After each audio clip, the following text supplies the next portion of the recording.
Hi, this is Lindsay Wood, and today I'll be showing you how to create new original songs using the Loop browser in GarageBand. You'll first want to go to your dock and open up GarageBand, which is the guitar icon. You'll get a menu asking you what type of project you want. Just choose Loops and click the Choose button. Then you can title it anything you want. We won't mess with the tempo and signature for now. Just click OK. And it'll open up a blank center window, and there's going to be a lot of different icons to choose from on the right hand side. If you're ever working in podcast, you can always go up to the window and open up the Loop browser from there. What you're going to want to do first is make a bass sound, a bass line, using any of the drums or drum kits. And in order to hear what a specific sound sounds like, you would just go ahead and click that as a way to preview the particular loop.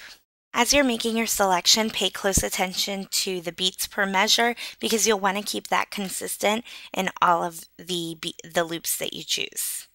So I've already selected a particular bassline drum, just classic rock one, and that's after listening to plenty of other loops and seeing that this is the one I wanted for my project.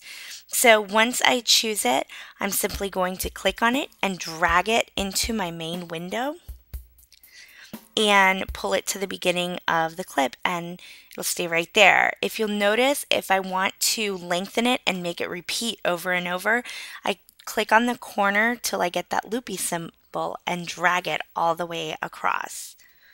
Now I'm going to begin the process of layering other drum beats and sounds over that particular drum line. I've selected Classic Rock 4, another beat in the same style, and I've made sure that I've chosen it in the 16 beats per measure time, so that it will coincide.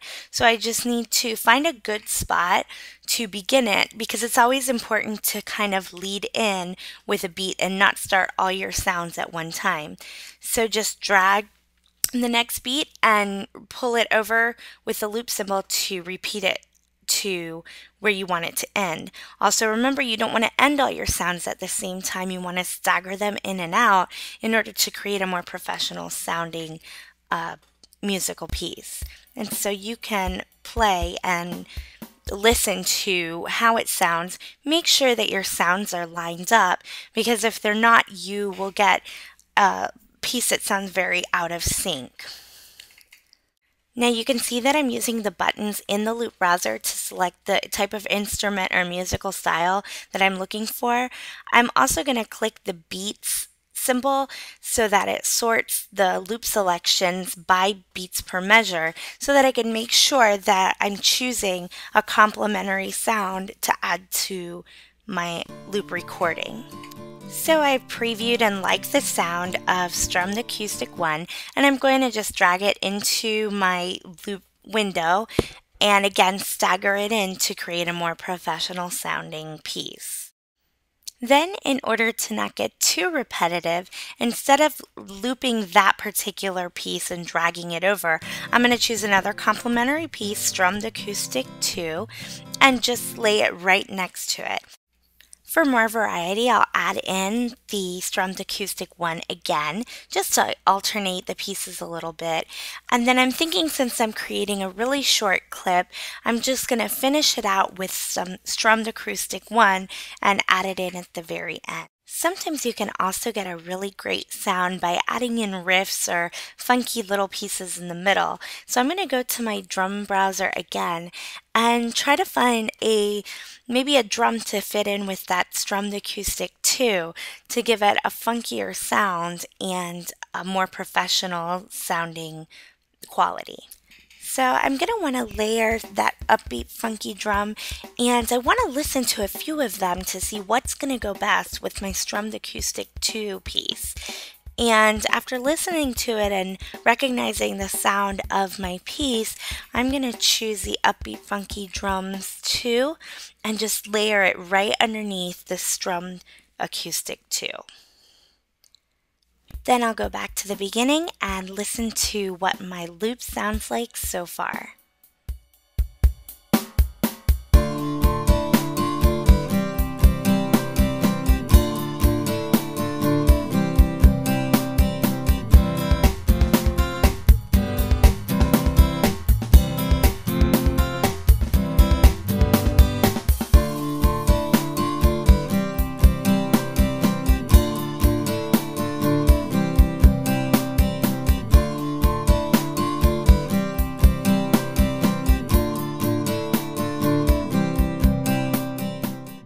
sounds like all my sounds line up nicely, but I'm having a problem with my clip being too long. So I'm going to click that arrow and drag it all the way back to where my song ends. Now, obviously, I don't want to have a clip that just stops abruptly at the end. And so I'm going to go into the menu and choose to fade out so that my clip has a more quality sound, then preview to make sure I like what I hear.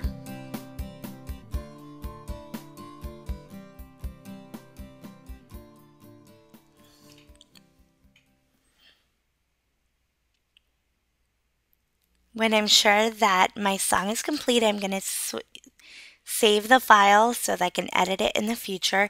Then I'm going to go to Share and Export File to iTunes, save it, and it'll send my file to iTunes and I'll have a professional sounding music piece.